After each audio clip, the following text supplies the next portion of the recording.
Welcome my viewers. Last time we looked at several things that you need to understand as we continue playing the guitar. We numbered the fingers, you remember, the frets and the strings.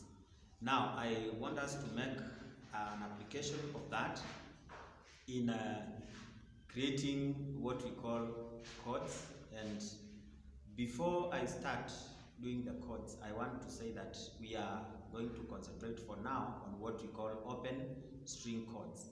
And I want to clarify what is an open string chord. An open string chord is any chord whereby when you play the chord, there is always one string, which is one or two strings which are not pressed along the fretboard. That string which just goes through and it's not pressed anywhere is what we are calling an open string.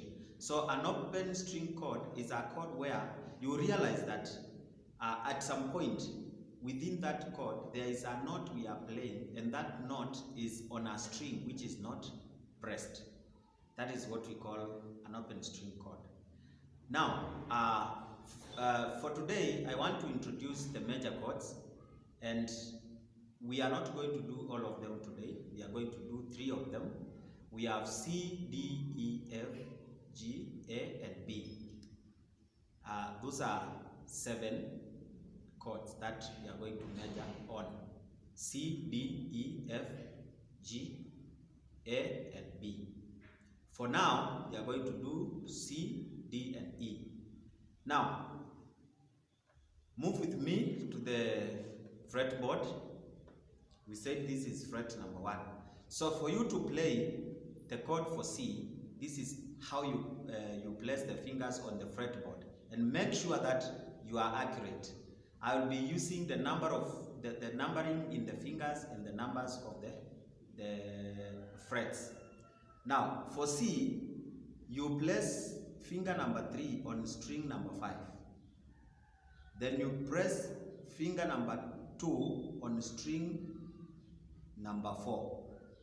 And then you place finger number 1 on string number 2. Like that.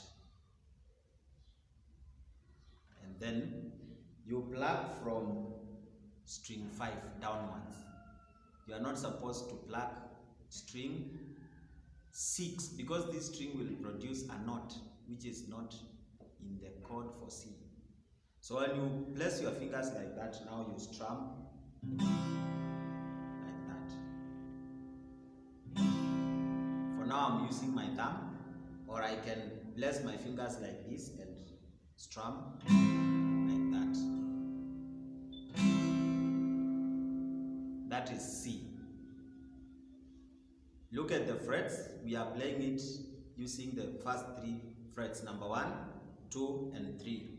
Finger number 1 on string 2, finger number 2 on string 4, finger number 3 on string 5. Note that. And then you strum from string 5 downwards, because string 6 produces a note which is not in the chord for C. So leave it. That is how we play C. Now, I want to go to D in the same order. For you to play D, you go to fret 2, finger number 1 on string 3. This is finger number 1 on string 3, finger number 2 on string 1, and finger number 3 on string 2. I repeat.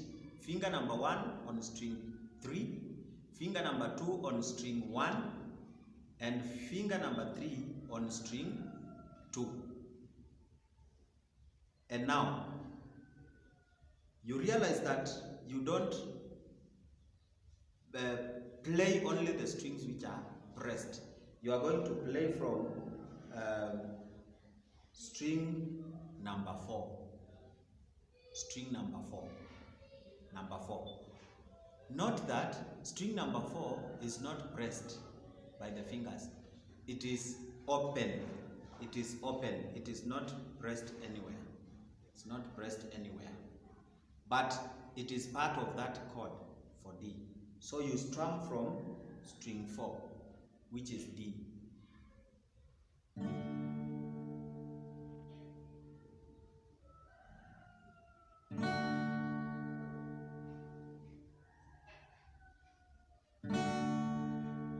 That is the chord for D.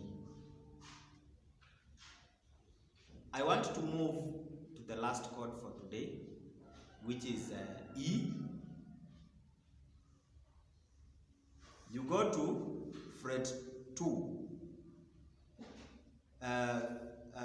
You press finger number 2 on string 5, finger number 3 on string 4, and finger number 1 on string 3.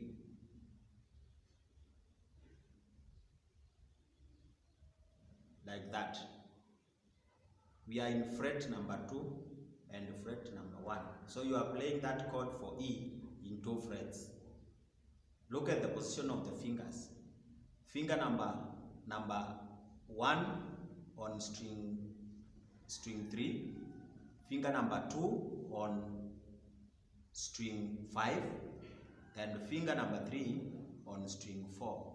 You place them like that. Then when it comes to strumming, you will strum all the strings.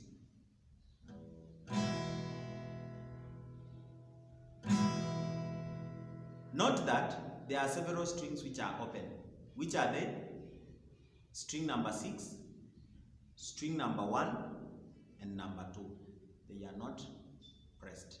String number 6, string number 1, and number 2.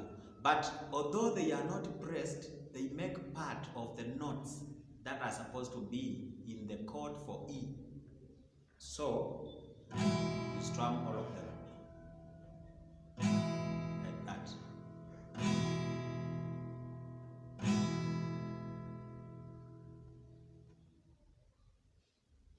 So we have seen how to play the chord for C, for D, and E. In the subsequent lessons, we are going to move up to the chord for B, because we have said we are going to do C, D, E, F, G, A, and B. 7 chords. Now we have done 3. In the next lesson 3, we are going to do the remaining ones. And then as we progress, we are going to see how we can apply those chords in a song. As we approach the end of the lessons, because we are going to do 12 lessons, as we approach the end, we are going to know how to apply those chords in a song. Thank you very much. My name is Chris. This is Shalom Premier School of Music. You can find us on YouTube, Facebook, Instagram, and Twitter. Shalom Premier School of Music. Thank you very much. And